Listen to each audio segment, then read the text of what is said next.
네, 오늘 국회에서는 더불어민주당의 원내대표를 뽑는 의원총회가 열리고 있습니다. 3선의 김병기, 4선의 서영교 의원 중 한 명이 민주당 신임 원내대표로 선출될 예정인데요. 국회 연결해서 자세한 내용 알아보겠습니다. 윤솔 기자. 네, 국회입니다. 민주당의 신임 원내대표 선출이 지금 진행되고 있습니다. 의원들은 조금 전 2시부터 이곳 국회 본청에서 원내대표 선출을 위한 의원총회를 열었습니다. 이번 선거엔 기호 1번 3선 김병기 의원과 기호 2번 4선 서영교 의원이 후보로 나선 상황입니다. 정견 발표에 나선 김 의원은 개혁 동력이 가장 강한 1년 안에 내란 세력을 척결하고 검찰, 사법, 언론 등 산적한 개혁 과제를 단호하게 처리해야 한다며 반헌법 특별조사위를 구성하고 내란에 책임 있는 자들이 사회 복귀하지 못하게 하겠다고 자신이 적임자라고 호소했습니다.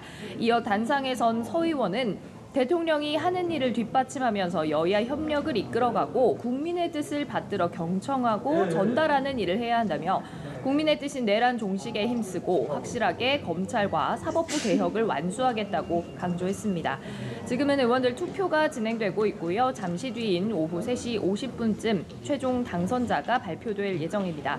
이번 원내대표 선거엔 권리당원들의 투표가 20% 반영이 되는 만큼 중요한 변수가 될 수 있어서 결과가 주목됩니다. 네, 국민의힘도 차기 원내대표 선거가 본격적으로 시작이 되죠. 그렇습니다. 국민의힘은 내일부터 후보자 등록을 시작하고 오는 16일에 최종 선출이 이루어집니다. 현재까지 3선 김성원, 송원석 의원이 출마 의사를 밝히면서 2파전 양상으로 굳어지는 모습입니다. 김 의원은 수도권 지역구인 만큼 수도권을 대표하는 새로운 인물이 보수 재건을 이끌어야 하는 시점이라며 출사표를 냈고요. TK를 기반으로 하는 송 의원은 경제, 재정 분야의 정책 전문성을 바탕으로 당의 변화와 쇄신을 이끌 든든한 밑거름이 되겠다고 밝혔습니다.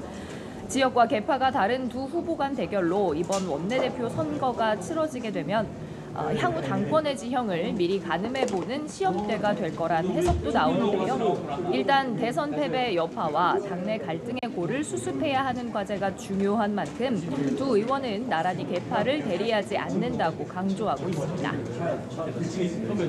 네, 현안도 함께 짚어보겠습니다. 간밤에 이재명 대통령이 특검을 임명했고 오전에는 오광수 민정수석의 사퇴가 있었는데요. 여야 반응은 어떻습니까?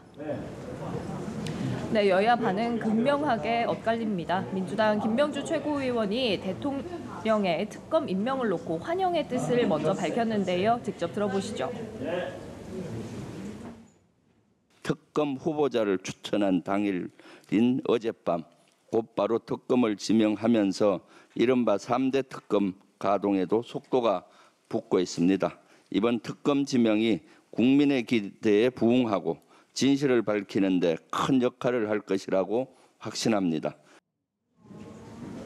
또 오광수 민정수석의 사표 수리를 놓고 민주당은 정부 초기 검증할 수 있는 인력이 취약한 상태로 진행된 아쉬움이 있다면서 대통령이 적절하게 판단한 거라 생각한다는 짤막한 입장을 내놨습니다.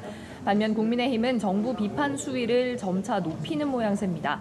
박형수 원내수석부 대표는 이 대통령의 특검 임명을 놓고 인선부터 정권의 입맛에 맞는 편향성이 드러난다며 정치 보복이라고 규정했습니다. 또 오 수석의 사의 표명을 놓고 이재명 정부를 향해 도덕성 제로 정권이라고도 비판했습니다. 직접 보시겠습니다.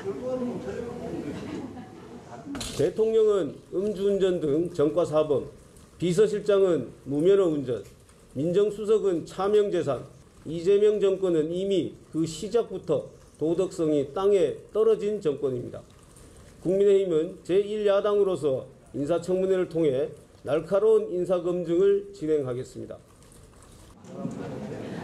또 김용태 비상대책위원장 역시 별도의 기자회견을 열고 이 대통령의 대북 송금 사건을 두고 국민들이 공직 수행 관련 범죄가 유죄인지 무죄인지 알 권리가 있다면서 재판을 맡은 수원지법을 향해 지혜로운 판단을 내려달라고 밝혔습니다. 지금까지 국회에서 연합뉴스TV 윤솔입니다.